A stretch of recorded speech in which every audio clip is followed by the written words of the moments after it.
Em 1910, muitos judeus migraram para a Europa e principalmente para a Alemanha.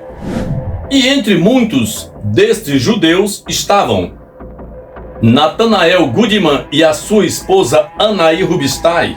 Este casal se estabelece na Alemanha e ainda não tinha filhos. Era um casal jovem, mas logo depois eles têm a primeira filha, a única filha, porque só tiveram esta filha, a qual eles colocam o nome da moça de Helena Goodman Rubinstein. Era uma moça bela, mas sempre ficava naquelas viagens onde ela tinha parentes na Suíça e muitas vezes passava as férias dela lá na Suíça, em Genebra. Então vivia aquele trânsito, sempre viajando quando podia, quando era férias ou quando havia algum feriado. Ela, a jovem Helena, viajava para visitar os seus tios, irmão do seu pai, que moravam na Suíça, em Genebra. Bem, o que acontece é que, depois de muitos anos estabelecidos na Alemanha, o Nathanael Goodman, ele trabalhava com joias, ele trabalhava com ouro, era um homem bem de vida, assim como a maioria dos judeus que chegam em algum país e eles se dão bem. Raramente você vê um judeu que não se dá bem onde ele chega, não é verdade? Até isso é uma promessa de Deus que abençoaria aos judeus, e a nação que acolhesse um judeu seria abençoada. É uma promessa de Deus, está nas Sagradas Escrituras. E o Nathanael, ele se dá bem na Alemanha e vive bem e faz até fortuna.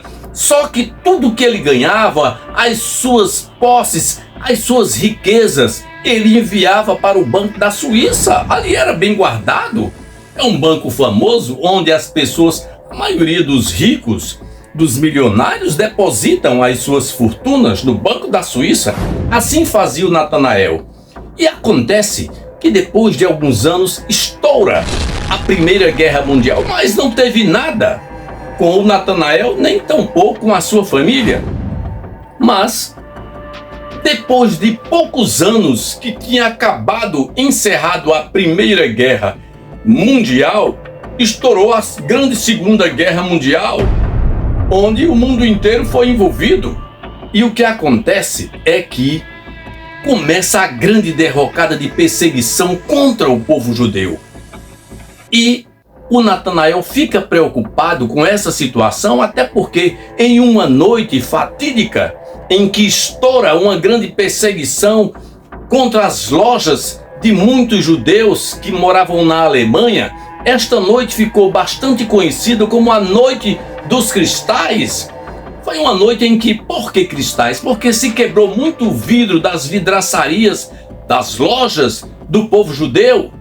Foi uma coisa terrível.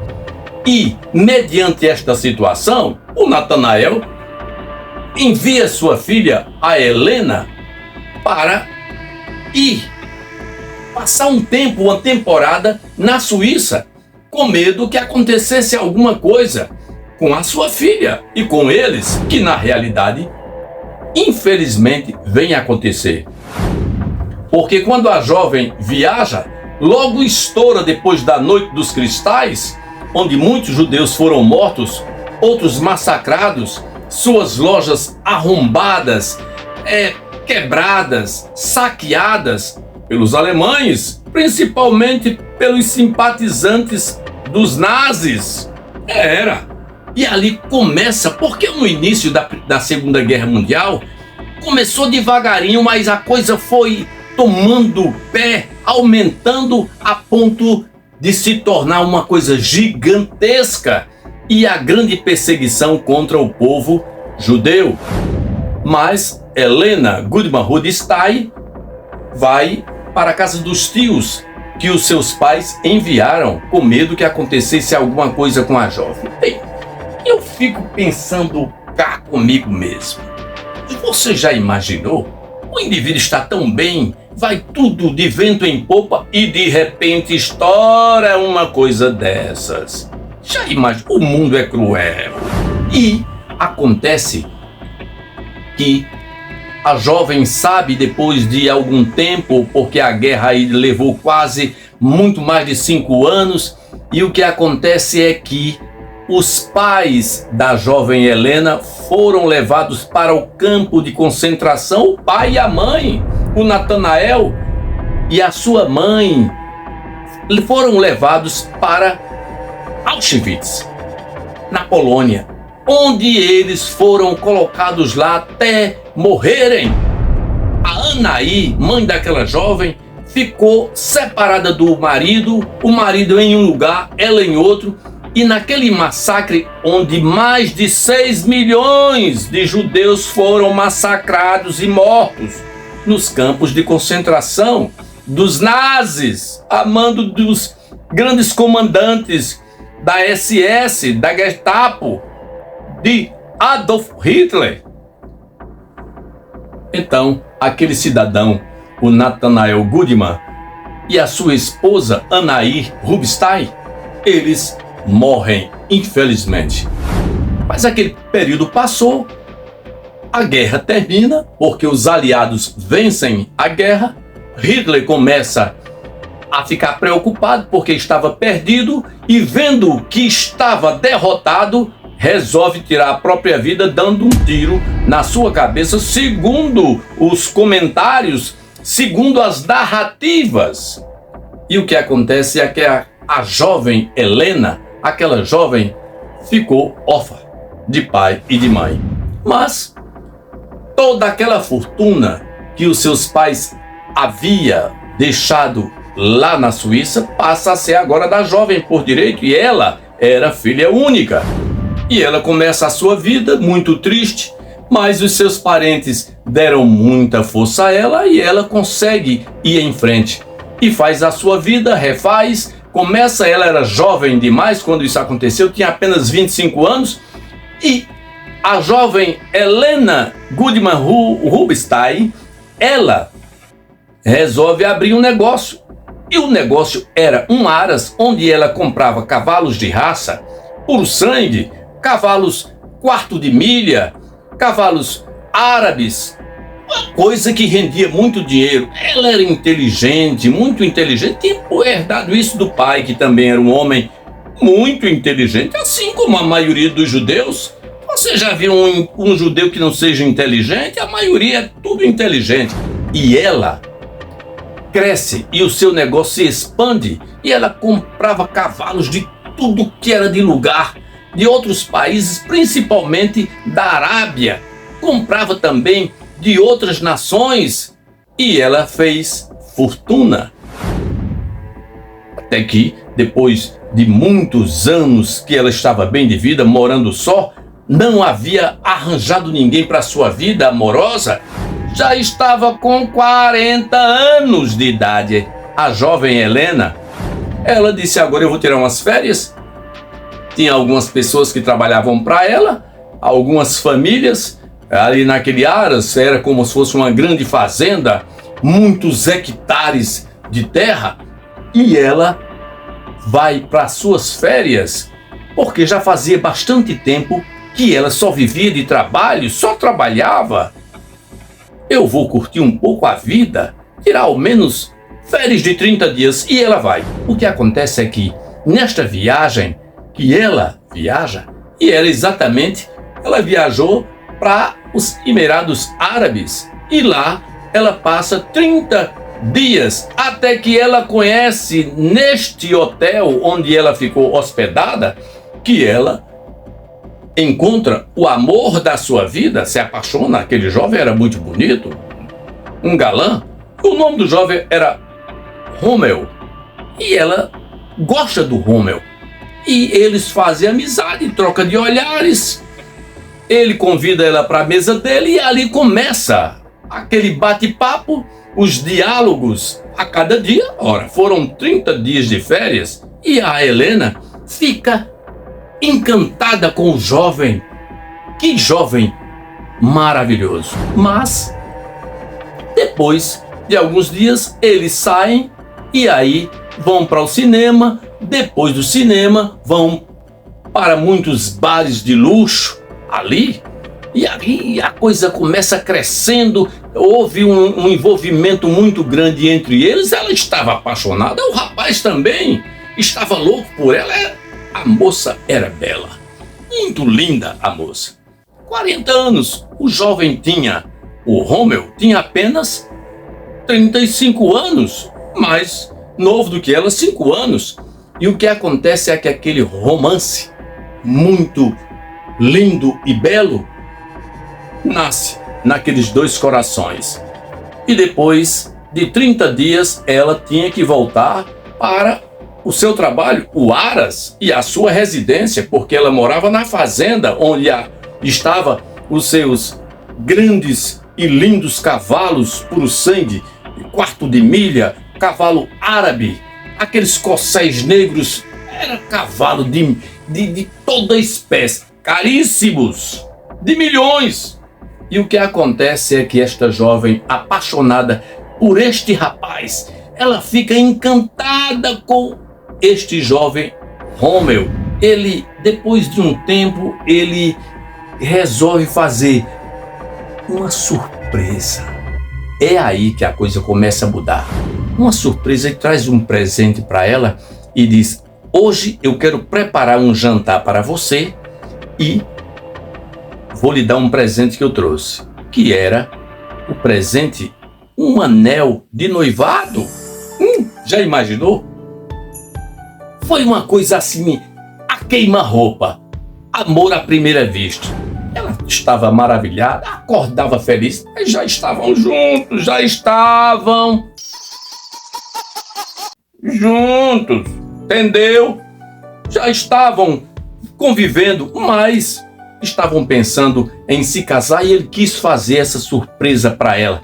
Traz um anel, aquele anel de brilhante, a coisa mais linda. Ele também tinha condições financeiras, não era um pobretão não, só que estava abaixo da Helena, mas ele tinha condições. E ele faz o jantar ele mesmo, e naquela noite ele pede ela em casamento, e ela aceita, e beberam vinho, comeram e foram para a varanda da fazenda para conversar naquela noite de lua maravilhosa, cheia de estrelas, um clima agradável de romance. Só que a Helena não sabia que a armadilha do destino havia traçado e colocado no seu caminho a maior pedra de tropeço que ela jamais imaginou acontecer. Eita, coisa terrível. É triste, mas é verdade. Olha, eu vou dizer uma coisa: a vida traz cada surpresa e apronta cada uma. A moça, depois de tantos anos estabelecida, bem de vida, aparece uma desgraça dessa, que parece que era a coisa melhor da vida dela. Só que ela não sabia que aquele rapaz era um filho de um dos comandantes da SS, da Gestapo. Foi a polícia secreta de Hitler, a pior de todas, terrível. O pai deste rapaz, chamado Rommel von Stark, ele era filho de um dos comandantes da SS, serviço secreto alemão. Perigosos, matavam com prazer no tempo da Segunda Guerra Mundial. Quem diria, não é verdade?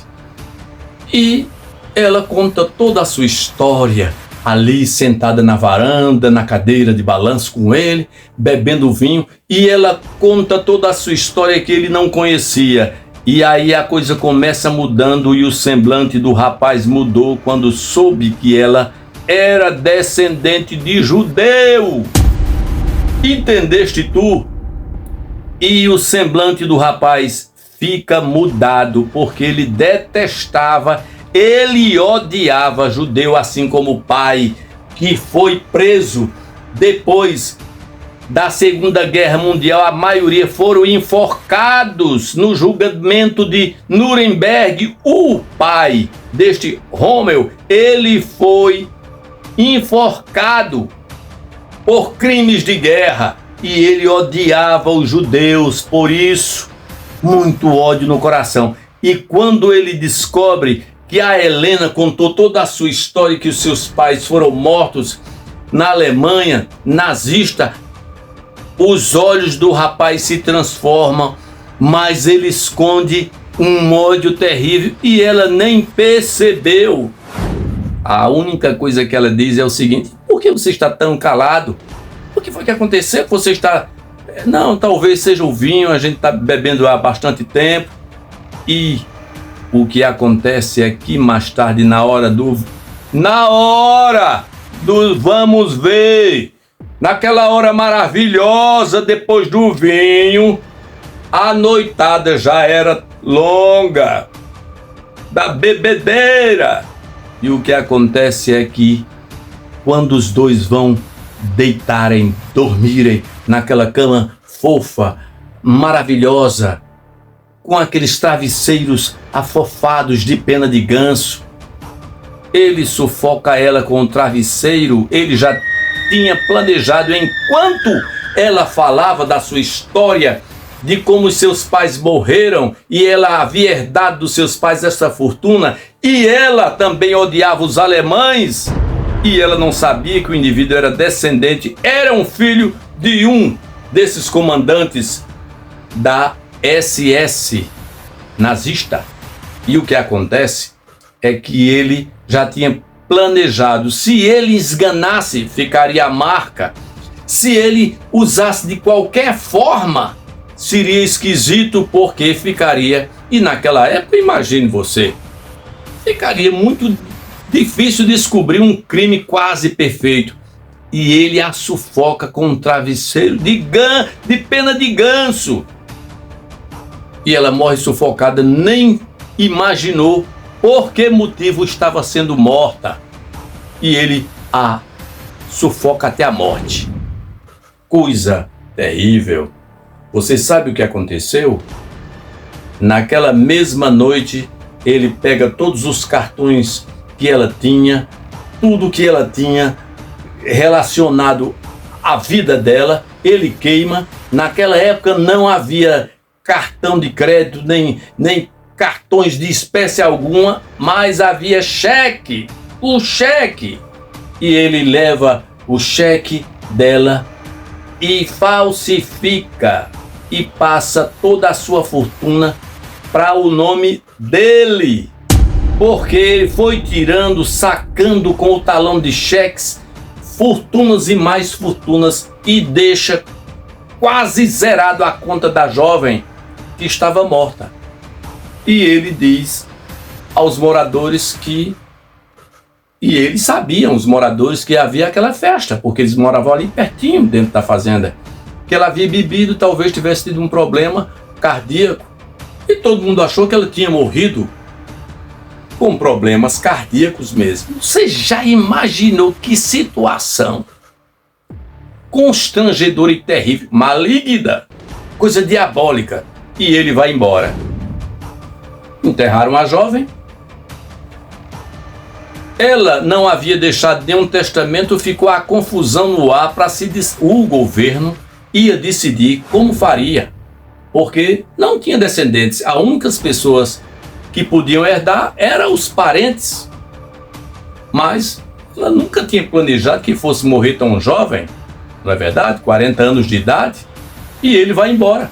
Só que depois o gerente do banco disse que foram feitos saques na conta dela, vários, e colocam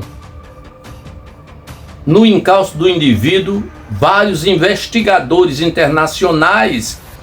E um dos investigadores da época, que era muito bom, era um indivíduo que trabalhava na Scotland Yard, na polícia inglesa, que eles eram bons. Era um verdadeiro Sherlock Holmes. O cara era bom para descobrir, até que ele descobre onde o indivíduo estava. Já tinha passado por vários países e aquela jovem foi enterrada, ficou para decidir o governo e as autoridades e a justiça com quem a sua fortuna ia ficar. Com toda certeza com os parentes mais próximos e talvez também com os empregados, não é? Alguma coisa seria dado ou indenizado. E eles encontram o indivíduo em determinado lugar, que inclusive ele jamais imaginou que alguém fosse encontrar ele num bordel de luxo em Las Vegas. Ele estava lá em Las Vegas, num bordel de luxo, quando este detetive, com mais 3 pessoas especializados em caça humana, e o encontraram e trouxeram ele algemado. E ele foi julgado segundo as leis da Suíça, e lá mesmo ele recebeu uma sentença muito ruim, que era a prisão perpétua. Ficou lá. O julgamento dele foi feito, os jurados o sentenciaram porque acusaram ele, homicídio premeditado, e o que acontece é que ele recebe a pena máxima, porque na Suíça não tem pena de morte.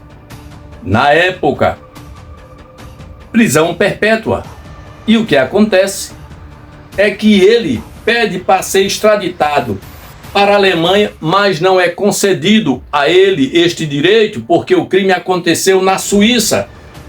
E lá, quando fazia aproximadamente 6 meses que ele estava preso, lá na Suíça, na penitenciária, no presídio de segurança máxima, 6 meses depois da sua condenação, ele foi encontrado enforcado com um lençol.